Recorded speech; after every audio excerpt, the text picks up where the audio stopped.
हजारों से बढ़कर लाखों में पहुंच गया है।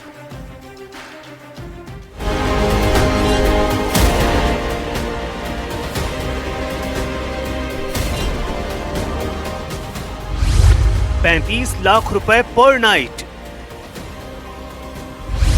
16,23,000 रुपए पर नाइट, 5,89,000 रुपए पर नाइट। ये रेट दिल्ली के नामी होटलों के लग्जरी कमरों के हैं। आप सुनकर हैरान हो रहे होंगे, लेकिन सच यही है। दरअसल दिल्ली में 16 से 20 फरवरी के बीच होने वाली इंडिया एआई इंपैक्ट समिट 2026 की वजह से होटलों के रेट रिकॉर्ड लेवल पर पहुंच गए हैं। भारत मंडपम में होने वाली इस समिट में दुनिया के कई देशों के हेड, बड़ी संख्या में विदेशी डेलीगेट, स्पीकर और टेक लीडर शामिल होंगे। यही कारण है कि दिल्ली एनसीआर के 5 स्टार होटल इन दिनों पूरी तरह से बुक हैं और रूम रेट हजारों से बढ़कर लाखों में पहुंच चुका है। भारत मंडपम में 16 से 20 फरवरी तक एआई इम्पैक्ट समिट होनी है। उसके लिए जो विदेशी मेहमान आ रहे हैं, उनके आने की सूचना के बाद दिल्ली के बड़े 5 स्टार होटल्स में जो टैरिफ है, यानी उनका एक दिन का जो किराया है, वो कितना ज़्यादा बढ़ चुका है, वो हम आपको दिखा रहे हैं। जी हाँ, हमारी मौजूदगी इस वक्त दिल्ली के ताज पैलेस होटल के सामने है और यहाँ आप जानते हैं कि रूम का जो किराया है एक रात का कितना है, आप अंदाज़ा लगा लीजिए। वही संख्या जो हमने सबसे शुरू में बताई थी, 30 लाख रुपए प्लस टैक्सेस, जो करीब 35 लाख रुपए के आसपास बनता है। चाणक्यपुरी के ताज पैलेस होटल को ही ले लीजिए। यहाँ मिनिमम डिलक्स रूम का एक रात का किराया 66,500 रुपए प्लस 18% जीएसटी है। लेकिन अगर कोई प्रेसिडेंशियल स्वीट बुक करना चाहे तो उसका रेट 30 लाख रुपए प्लस 18% जीएसटी, यानी कुल मिलाकर करीब 35 लाख रुपए तक पहुंच रहा है। हम ताज के बाहर मौजूद हैं और आपको मैं अभी ताज पैलेस की अगर वेबसाइट ओपन करके आपको दिखाऊं तो यहाँ पर जो सबसे महंगा रूम है वो है, उसकी कैटेगरी आपको बता देते हैं, sweet surprises, breakfast, one way airport transfer and more. मतलब जो कैटेगरी है रूम सूट सरप्राइजेज, इसका एक रात का किराया है 30 लाख रुपए और अगर इसमें 18% जीएसटी आप जोड़ देंगे तो करीब 35 लाख रुपए ये पहुंच जाएगा। 16 से 20 फरवरी के बीच ऐसे रेट दिल्ली के कई होटलों में देखने को मिल रहे हैं। शहर में इस समय 5 स्टार होटलों की मांग अपने पीक पर है। इसका सीधा असर रूम रेंट पर दिख रहा है। होटल ली मेरिडियन की बात करें तो यहाँ रेगुलर रूम का एक रात का किराया 50,000 रुपए से ज्यादा है, तो वहीं स्वीट रूम का किराया लाखों में है। तो होटल डिमांड बढ़ जाती है और डिमांड बढ़ती है तो नेचुरली टैरिफ बढ़ते हैं। और इस टाइम पे हमारी भी बुकिंग लेवल एआई समिट के टाइम एक्चुअली फुली बुक्ड है और नेचुरली टैरिफ्स बढ़ते हैं बिकॉज इतना बड़ा एक समिट है, रूम्स की शॉर्टेज होती है। और इनफैक्ट इस बार तो गुड़गांव तक के होटल्स के टैरिफ बढ़ गए हैं। कह सकते हैं कि जैसे एवरेज एक साल में होता है, कोई कमरा हम बेचते हैं 25,000 20,000 में, वो इस टाइम पे बढ़ के हो जाता है 40-50 हज़ार तक का। क्योंकि ये नेचुरल है, क्योंकि डिमांड बढ़ती है तो फिर शॉर्टेज होती है और उसकी वजह से रेट बढ़ते हैं। एआई इम्पैक्ट समिट 2026 की वजह से दिल्ली में 5 स्टार होटलों में रूम की इतनी भारी मांग है कि कई जगह बुकिंग पूरी तरह फुल हो चुकी है और जहां कोई प्रेसिडेंशियल स्वीट अवेलेबल भी है तो उसकी कीमत लाखों रुपए तक पहुंच गई है। अब बात एक दिन बाद आने वाले वैलेंटाइन डे की, जिसका खुला विरोध हिंदू संगठनों द्वारा देखने को मिल रहा है। कहीं हिंदू संगठन के कार्यकर्ता हंगामा मचा रहे हैं तो कहीं बजरंग दल के कार्यकर्ता अपने लठ तैयार कर रहे हैं। अगर करना है इसका इजहार तो रहे सावधान, क्योंकि हिंदू संगठनों का लठ है तैयार। ये रिपोर्ट आपको दिखाते हैं।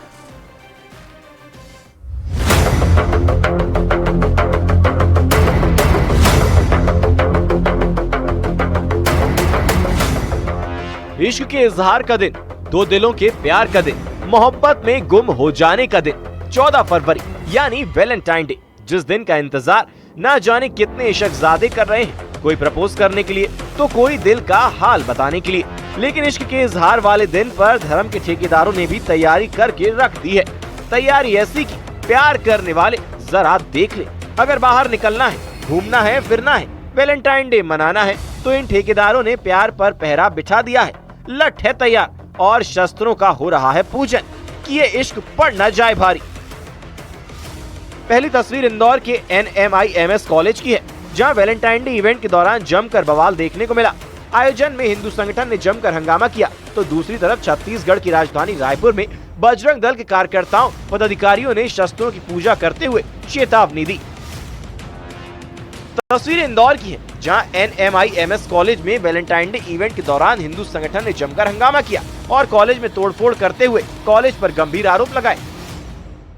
इंदौर के नरसिंह मुंजी कॉलेज है जो गांधीनगर बड़ा बागरबाग के स्थित कहीं पाया गया है, जहां पर वैलेंटाइन डे के नाम पर 12 फरवरी के दिन इवेंट बांटे गए, 2-2 हजार के लिफाफे लिए गए, लड़का लड़की को बुलाया गया, बाहर से भी कुछ मुस्लिम लोगों को बुलाया गया और उस कॉलेज के अंदर बड़ी मात्रा में लव जिहाद को फंडिंग किया गया।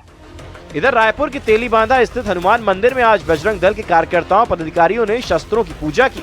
14 फरवरी को मातृ पितृ दिवस मनाने की अपील की। हम लोग बजरंग बली के पास पूजन करने के लिए आए हैं, क्योंकि वर्तमान समय में जो युवक युवतियां हैं जो प्यार के नाम में जो पूरे शहर में अश्लीलता फैला रहे हैं, उसके विरोध में आज हम लोग भगवान जी से आरती कर रहे हैं कि इन लोग को सद्बुद्धि दे और सही मार्ग पर लाए। क्योंकि आप यूपी की भी घटना देखेंगे कि एक पार्क में कपल लोग ने इतनी अश्लीलता फैला दी थी कि वहाँ के जो आसपास के लोग थे उन्होंने पार्क के 18 से 20 पेड़ को काट दिया। वैलेंटाइन डे पर प्रेमियों बाहर निकलें तो अपने रिस्क पर, क्योंकि हिंदू संगठन एक्टिव हो गए हैं। उनका कहना है अगर प्यार के नाम पर होगी अश्लीलता तो पड़ेंगे डंडे, अगर पार्क में करेंगे मुलाकात तो लठ है तैयार। इंदौर से मिथिलेश गुप्ता और रायपुर से युगल तिवारी की रिपोर्ट। सोशल मीडिया पर रॉयल वेडिंग का वीडियो वायरल हो रहा है, जिसमें दावा किया जा रहा है कि दुल्हन के भाई ने बारातियों का वेलकम 24 कैरेट के गोल्ड बिस्किट से किया। इस वीडियो को लाखों व्यूज मिले। आखिर कहां हुआ है ग्रैंड वेलकम? गोल्ड बिस्किट की इस कहानी में एक जबरदस्त ट्विस्ट भी आपको दिखाते हैं।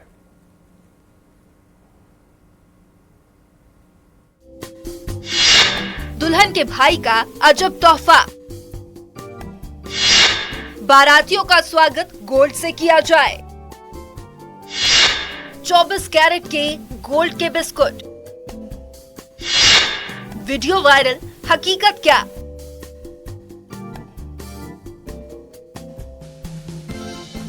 ये डिब्बा खुला तो लोग हक्के बक्के रह गए। अक्सर शादियों में बारातियों यानी दूल्हे वालों का स्वागत अलग अलग अंदाज से किया जाता है, लेकिन सऊदी अरब की इस शादी में तो लगता है कि पूरा का पूरा खजाना ही रख दिया गया। सोशल मीडिया पर दावा किया गया कि दुल्हन के भाई ने बारातियों को 24 कैरेट के गोल्ड के बिस्कुट दिए, जिसे देखकर आंखें फटी की फटी रह जाए। ये तो पूरा का पूरा खजाना ही है। जैसे ही गोल्ड के बिस्किट का ये डिब्बा खुला तो देखिए जरा बड़ी शान से एक बाराती ने गोल्ड का बिस्किट उठाया, फिर दूसरे के पास गया और ऐसे करते करते गोल्ड के बिस्किट सारे बाराती लेते गए। लेकिन इन जनाब को देखिए, इनका मन एक गोल्ड के बिस्कुट से भी नहीं भरा। इन्हें तो और चाहिए, यानी गोल्ड के biscuit once more once more. भला ऐसी कौन सी शादी है, ऐसा शाही अंदाज, ऐसी रॉयल वेडिंग कि देखते ही रह जाएंगे। सोने के बिस्किट का दावा किया गया। उसके बाद तो सोशल मीडिया पर तेजी से ये वीडियो वायरल हुआ कि भाई बारातियों का ऐसा वेलकम देखा नहीं होगा। तो कौन है वो आसामी जो इतने रईस हैं कि गोल्ड के बिस्किट से ग्रैंड वेलकम कर रहे हैं। सोशल मीडिया पर अक्सर ऐसे कई वीडियो वायरल होते हैं या कहे दावा किया जाता है, लेकिन उनकी हकीकत जानना भी बेहद जरूरी होता है। अब सुनिए सऊदी वेडिंग में इस 24 कैरेट के गोल्ड बिस्कुट का सच, जिस वीडियो को लाखों व्यूज मिल गए कि क्या शान और शौकत है, लेकिन हकीकत अलग है। ये गोल्ड के बिस्किट नहीं, बल्कि बताया जा रहा है कि मिडिल ईस्ट की शादियों में इस खास ब्रांड की चॉकलेट दी जाती है, ऐसे ही गोल्ड कलर के रैपर में लपेटकर, जिसे देखकर लगता है कि ये गोल्ड बिस्किट है। लेकिन जनाब, ये गोल्ड बिस्किट नहीं बल्कि ये स्पेशल चॉकलेट है। ये तस्वीरें कह रही है कि सोशल मीडिया पर वायरल होते ही वीडियो का पूरा सच जाने और अफवाह और हकीकत में फर्क करें। Bureau report, news 18, Madhya Pradesh, Chhattisgarh.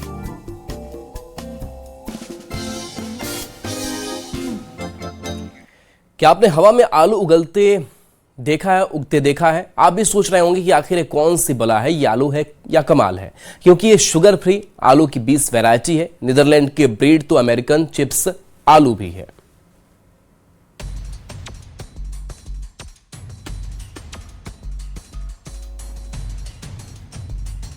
आपने जमीन में आलू को उगते देखा होगा, लेकिन क्या आलू को हवा में उगाया जा सकता है? वो भी एक वैरायटी नहीं, बल्कि करीब आलू की 20 किस्म, जिसमें शुगर फ्री आलू है, नीदरलैंड की ब्रीड भी और अमेरिकन चिप्स आलू भी, जिसके बीज भी तैयार किए जा रहे हैं। आखिर ये कौन सी टेक्निक है? ये कमाल कैसे हो रहा है?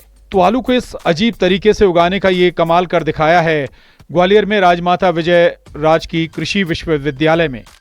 ये हम लोग एरोपोनिक्स के माध्यम से आलू का प्रोडक्शन यहाँ पे कर रहे हैं। तो इसके लिए पौधे जो हैं वो टिश्यू कल्चर के माध्यम से लैब में बनाए जाते हैं और उसके बाद उसका हार्डनिंग किया जाता है और उन पौधों का यहाँ पे ट्रांसप्लांटेशन किया जाता है। तो क्योंकि पौधे मेरिस्टेमेटिक टिश्यू से हैं तो वो बीमारी रहित होते हैं, रोग मुक्त होते हैं। तो खासतौर से जो वायरस की बीमारी है वो आलू को बहुत नुकसान देती है। तो एरोपोनिक्स के माध्यम से हम लोग जो पौधे यहाँ पे बनाते हैं उसमें कोई बीमारी नहीं आती है और ट्यूबर का फॉर्मेशन बहुत ज़्यादा होता है।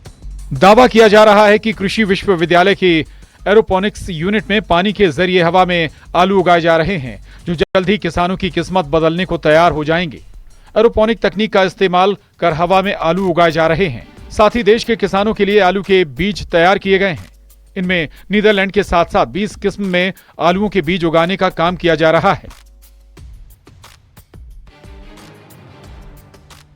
अब ये टेक्निक क्या है? दरअसल एरोपोनिक्स इकाई में सीधे पौधे को ही रोपा जाता है। उसमें करीब 50 से 55 दिनों में ट्यूबराइजेशन शुरू हो गया। इसकी खासियत यह होती है कि ये लाल रंग का होता है, ये शुगर फ्री है और इसमें स्टार्च बहुत कम होता है।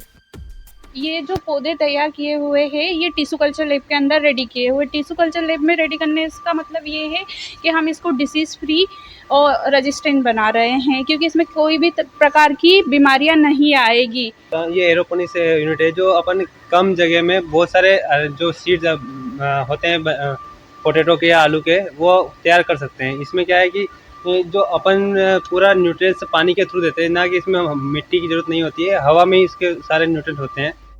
ऐसे पौधे तैयार किए जा रहे हैं जो सेहत के लिए फायदेमंद हैं और जिनकी डिमांड ज्यादा है। देश भर के रिसर्चर स्टूडेंट्स भी विजय राजे कृषि विश्वविद्यालय में एरोपोनिक तकनीक से आलू उगाने की ट्रेनिंग ले रहे हैं। ग्वालियर में सुशील कौशिक के साथ bureau report, news 18, Madhya Pradesh, Chhattisgarh. राष्ट्रगान से पहले राष्ट्रगीत वंदे मातरम बजाए जाने के लिए सरकार की तरफ से नए दिशा निर्देश जारी हुए हैं। इसे लेकर मुस्लिम नेताओं ने ऐतराज जताया है। उनका कहना है कि वंदे मातरम कभी नहीं गाएंगे क्योंकि ये उनके धर्म के खिलाफ है। वहीं बीजेपी ने भी पलटवार कर पूछा है कि जो हिंदुस्तान में पैदा हुआ वो वंदे मातरम क्यों नहीं गा सकता। ये रिपोर्ट आपको दिखाते हैं। केंद्र सरकार ने राष्ट्रगीत वंदे मातरम को लेकर नए दिशा निर्देश जारी किए हैं। अब सरकारी कार्यक्रमों, स्कूलों और दूसरे औपचारिक आयोजनों में वंदे मातरम बजाया जाएगा। इस दौरान हर व्यक्ति को खड़ा होना अनिवार्य होगा। वहीं इस पर कांग्रेस सांसद इमरान मसूद ने कहा कि वंदे मातरम के दौरान खड़े तो रहेंगे लेकिन गाएंगे नहीं। उसके अंदर उपासना है। मैं अपनी उपासना का तरीका अपने तरीके से करूंगा, जो मेरा संविधान ने भी मुझे आजादी दी है, जो संविधान ने भी आजादी दी है। लेकिन राष्ट्र की उपासना करने में क्या गलती है? अल्लाह के अलावा किसी का हो ही नहीं सकता। मेरे यहाँ अल्लाह के अलावा कुछ हो ही नहीं सकता, तो वो करूंगा और मुझे संविधान ने दिया है। बीजेपी और एसपी सांसद ने पलटवार कर कहा कि इमरान मसूद को अपने सोचने का तरीका बदलना होगा। हर देशवासी करता है,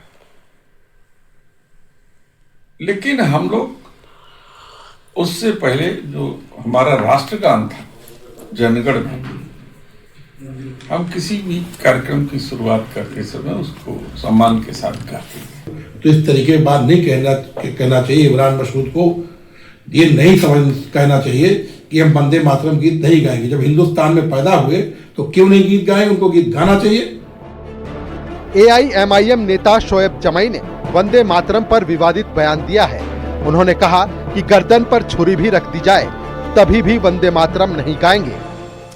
देखिए, सरकार तानाशाही कर रही है और वंदे मातरम हमारा नेशनल एंथम नहीं है और ना ही संविधान की प्रस्तावना में कोई पारित जो इसकी कोई जगह थी। बल्कि यहाँ से वंदे मातरम को लोग अपनी मर्जी से गाते रहे हैं। वही बीजेपी विपक्ष पर हमलावर है। बीजेपी का कहना है कि हिंदुस्तान में पैदा हुए लोग क्या वंदे मातरम नहीं गा सकते। Bureau report, news 18।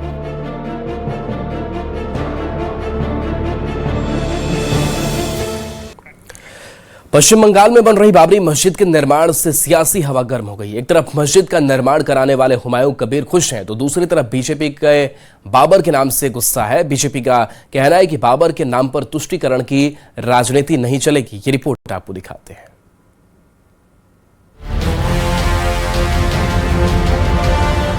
पश्चिम बंगाल के मुर्शिदाबाद में बाबरी मस्जिद के निर्माण का काम कुरान की आयतों के पाठ के साथ शुरू हुआ। इस दौरान करीब 1200 मौलवी और बड़ी संख्या में मुस्लिम समुदाय के लोग उपस्थित रहे। बाबरी मस्जिद बनने की शुरुआत होने पर हुमायूं कबीर ने खुशी जताई। बहुत खुश हूँ मैं। डीपीआर तैयार हो गया। वो जो आज को जो कंस्ट्रक्शन का काम शुरू किया बेस ढलाई करके, वो सिर्फ गेट का, असली जो बाबरी मस्जिद तो उसका ये काम चलेगी, से वो भी काम स्टार्ट हो जाएगी। बाबरी मस्जिद को लेकर यूपी में सियासत तेज है। बीजेपी का कहना है कि बाबर का महिमा मंडन करने वाले तुष्टीकरण की राजनीति कर रहे हैं। कोई भी इमारत देश में पहले तो बनेगी नहीं, कोई बनाएगा तो वो टिकेगी नहीं। और यह देश राम भक्तों का है, श्री कृष्ण भगवान के भक्तों का है, शिव भक्तों का है। बाबर का भारतीय राजनीति के इतिहास में लुटेरे की संज्ञा है। कोई ऐसा योगदान नहीं जिसे याद किया जाए। जो इस प्रकार का महिमा मंडन करते हैं वो सिर्फ तुष्टीकरण की पॉलिटिक्स कर रहे हैं। जगत गुरु रामभद्राचार्य विश्व हिंदू परिषद ने बाबरी मस्जिद पर तीखी प्रतिक्रिया दी। सर, जिस तरीके से मुख्यमंत्री जी कह रहे हैं कि इस देश में दूसरी बाबरी मस्जिद नहीं बनेगी। बिल्कुल नहीं बनेगी, न बनने दी जाएगी। बाबर इनका बाप है, बाबर इनका बाप है, नाम लेना पाप है। फिलहाल पश्चिम बंगाल में बन रही बाबरी ने यूपी की सियासी फिजा को गरमा दिया है। Bureau report, news 18। अगले 48 घंटे में ईरान पर बहुत बड़ा हमला होने के सबूत मिले हैं। सैटेलाइट तस्वीरों से साफ पता चल रहा है कि अमेरिका और इजराइल मिलकर तेहरान में तबाही मचाने वाले हैं। दावा किया जा रहा है कि ईरान को बातचीत के झांसे में फंसाकर बड़े हमले की तैयारी है।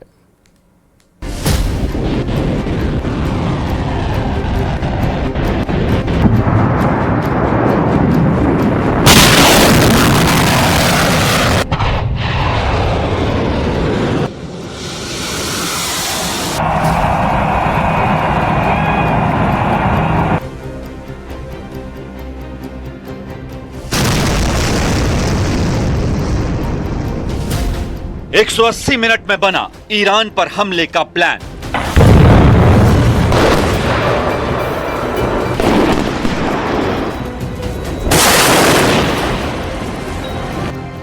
अमेरिका के राष्ट्रपति ट्रंप और प्रधानमंत्री नेतन्याहू ने 180 मिनट या कहें 3 घंटे में ऐसा क्या प्लान बनाया है जिसने ईरान के होश उड़ा दिए हैं।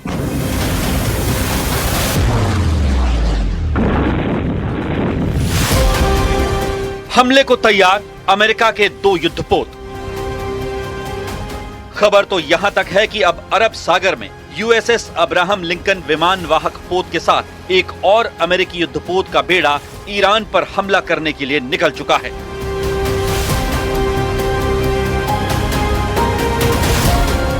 बातचीत तो बहाना है, बारूदी निशाना है।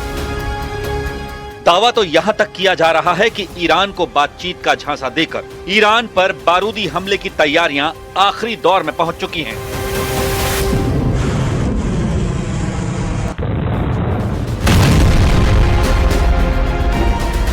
मान जाओ वरना मारे जाओगे। राष्ट्रपति ट्रंप ने 2 टूक कह दिया है, या तो अमेरिका की शर्तें मान लो वरना मारे जाओगे।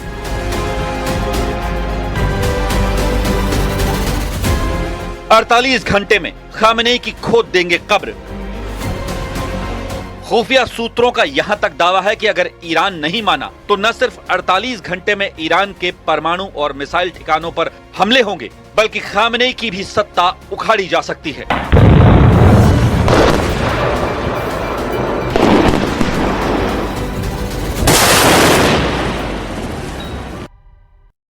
छोटे से ब्रेक का